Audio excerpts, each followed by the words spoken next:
Tommaso, allora, 2 gol e 2 assist tra campionato e coppe alla tua seconda stagione alla Roma. A che punto è il tuo processo di crescita? No, mi sento molto bene, mi sento che sto crescendo, sto migliorando tantissimo le mie prestazioni e quello è il mio obiettivo. Penso magari sul lato dei gol e degli assist sicuramente posso fare di più, posso migliorare, però mi piace anche molto giocare con la squadra, divertirmi insieme alla squadra e quindi mi sento contento per ora del percorso e soprattutto dell'andamento della squadra. Roma è una città molto passionale che circonda sempre di grandi aspettative i suoi giocatori, soprattutto quelli di talento. Qual è la difficoltà più grande che hai dovuto affrontare nel passaggio da Empoli, dove eri cresciuto, a un grande club come la Roma?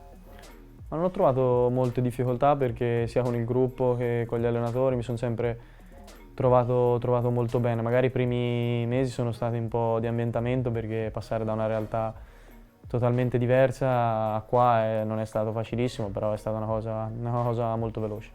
Per un giovane come te cosa significa essere allenato da Claudio Ranieri? In che modo il mister è riuscito a toccare le corde giuste per tirare fuori il meglio da te?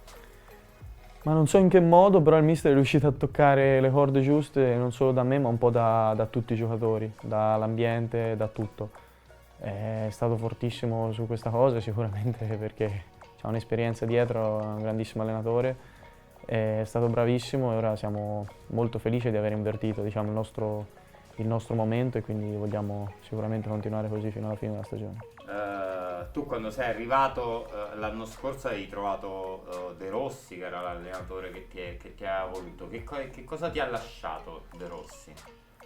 Ma De Rossi mi ha dato tantissimo, un po' per come hai detto te, perché mi ha voluto qua e mi ha dato l'onore di giocare in una squadra così prestigiosa, un po' perché mi ha aiutato tantissimo nella mia crescita, diciamo, il ruolo che ho fatto un po' giovedì, un po' più mezzala offensiva, diciamo, a lui piacevo molto lì e mi ha aiutato a migliorarmi lì quando neanche io tanto ci credevo e quindi sicuramente mi ha aiutato tantissimo. Che rapporto hai con Dybala e cosa significa giocare accanto a un fuoriclasse come lui? Che cosa hai assorbito della sua classe, della sua esperienza? Ma con lui e con altri giocatori che abbiamo a squadra che sono dei campioni si impara ogni giorno anche solo guardandoli. Ho un rapporto bellissimo, una persona bravissima, umile e come ti ho detto, stando vicino a loro e giocando insieme a loro sicuramente cresci e impari facilmente. E invece con i compagni più giovani, penso a Pisilli, penso a Sule, a Rensch che è appena arrivato, com'è il rapporto?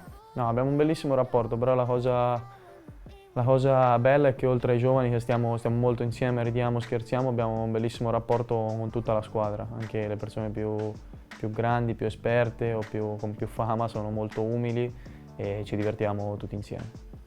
In attacco siete ben 4 mancini, tu, Dybala, Sule e Dobbik.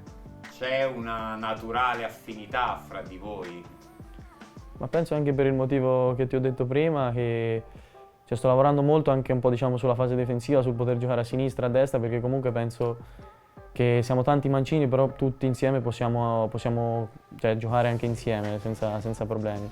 E quindi quando hai tanti giocatori forti in quel ruolo penso che comunque ti devi un po' adattare anche a fare altro, magari anche se ti piace meno, però penso che siamo tanti giocatori mancini, però tanti giocatori che possiamo giocare anche insieme. Ci racconti un po' dei tuoi inizi da bambino, le prime partitelle a Castelfiorentino? Ho letto che c'è lo zampino di tuo nonno nel tuo amore per il calcio. Ma sì, ho iniziato a Castelfiorentino nella squadra del mio paese. Sì, mio nonno era molto innamorato, diciamo, di questo sport fin quando c'è stato e quindi mi ha trasmesso questo amore per questo sport, che lui era innamorato perso e quindi sì, diciamo, i primi calci mi ha portato lui e oggi per me essere qua, essere in un club così storico è un motivo di grande orgoglio anche per lui.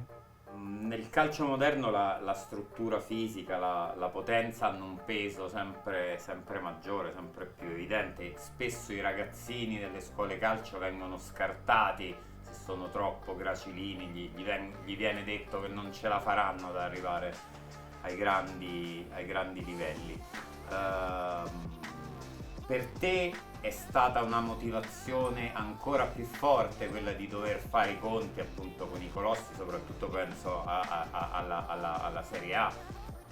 Ma sì, è stata una bella motivazione perché mi è sempre piaciuto, diciamo, scontrarmi con quelli più grossi e penso sia una motivazione anche per i ragazzi più piccoli che iniziano a giocare. Penso che, come hai detto te, sì, il calcio magari va un po' in quella direzione, però c'è tantissimi giocatori di talento, c'è tantissimi giocatori che sono un po' più piccolini, però sono molto forti, riescono a tenere botte, quindi penso che troveremo molto spazio anche noi più piccoli. Ranieri ha indubbiamente portato serenità, equilibrio, certezze tecniche a una squadra che fino a novembre insomma sbandava paurosamente. Voi giocatori che cosa ci avete messo di vostro per raddrizzare la nave e riportarla alla classifica che è ora, a lottare per obiettivi importanti? Penso che fondamentalmente dovevamo un po' ritrovare noi stessi, capire le nostre qualità, che secondo me sono tante, e dimostrarle. Penso che ci siamo riusciti sicuramente con l'aiuto anche del mister, però penso che la cosa bella in questo è stato il gruppo, perché il gruppo è sempre stato unito, ha sempre cercato, come ho detto adesso, di trovare una soluzione.